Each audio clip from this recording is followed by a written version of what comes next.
tu deviens lui. Il devient toi. Tu n'ignores pas. Tout ce que tu fais, c'est lui.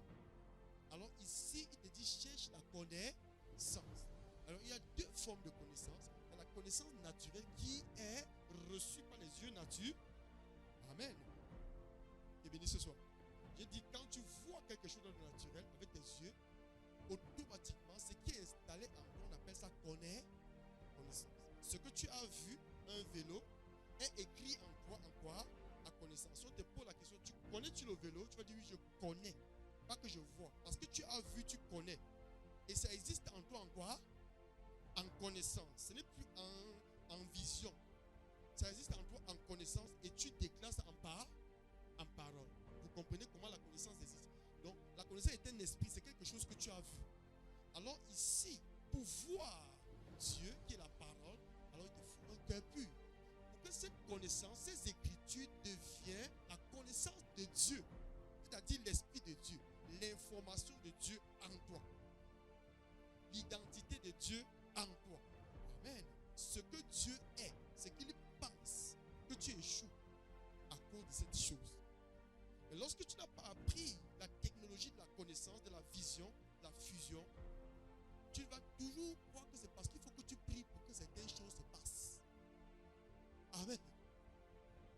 À toutes choses, on va te dire, tu as prié, tu as gêné.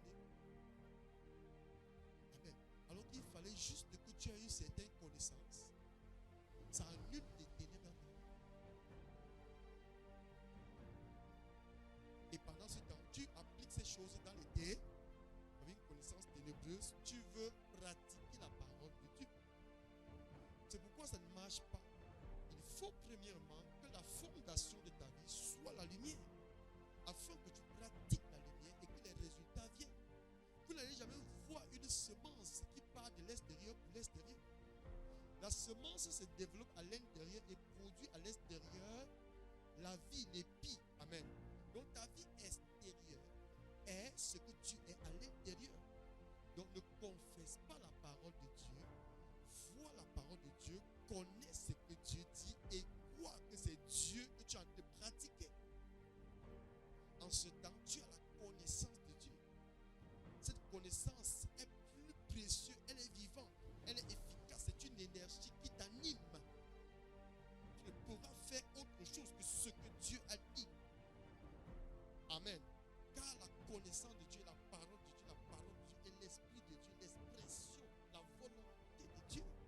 C'est pourquoi Jésus ne pouvait jamais essuyer. Il dit que celui qui me voit a vu le Père. Celui qui me connaît le Père. Parce que lui n'existe pas, il existe dans la connaissance du Père. Il a passé son temps. Tu es devenu naturel. Parce que tu connais les yeux naturels. Tes yeux naturels t'ont fait devenir naturel. Donc, toi et le monde, vous êtes un. Toi et le naturel, vous êtes un. Et tu défends ces choses naturelles qui ont de la valeur au prix de ta vie. Quand tu parles de Jésus qui dit que fume le café, ça donne l'argent. C'est l'argent qui a de la valeur. Amen. Vous comprenez comment les gens défendent ce qui a fait fusion avec leur esprit. Ce qui est leur valeur, qui est eux-mêmes, n'est-ce pas? Qui est leur propre personne. Donc tu peux devenir appelé une matière. Alléluia. Quand l'homme peut venir rencontrer Jésus avec toute la matière en lui, Jésus a d'abord dépouillé. Quand tu viens vers Dieu, il va enlever tout ce que le naturel t'a donné comme connaissance, qui est ton esprit. Tout sur quoi tu as mis ton espoir. Il va d'abord enlever tous tes plaisirs. Tout ce que tu crois que c'est bon là. Tu ne veux pas enlever, il va te laisser. Il va enlever tout. Parce que ça ne peut pas voir Dieu. Il te vide d'abord ton casier judiciaire. Et il commence à te remplir, il te purifie. Maintenant, tu regardes la parole de Dieu. Tu commences à regarder. Mon peuple est détruit parce qu'il lui manque de connaissance. Quand j'ai un cœur pur, je ne lis pas la parole, mais j'entends Dieu parler. Alléluia. Alors, je suis en train d'entendre Dieu parler, mais celui qui a un cœur impur est en train de lire un livre. Celui qui a un cœur pur est en train de voir la connaissance. Amen.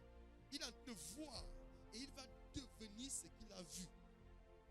Qui est béni ce soir. Est-ce que tu comprends ça? tu deviens ce que tu vois. Et ce que tu vois est un esprit, c'est une connaissance. Ça peut être Dieu ou le monde.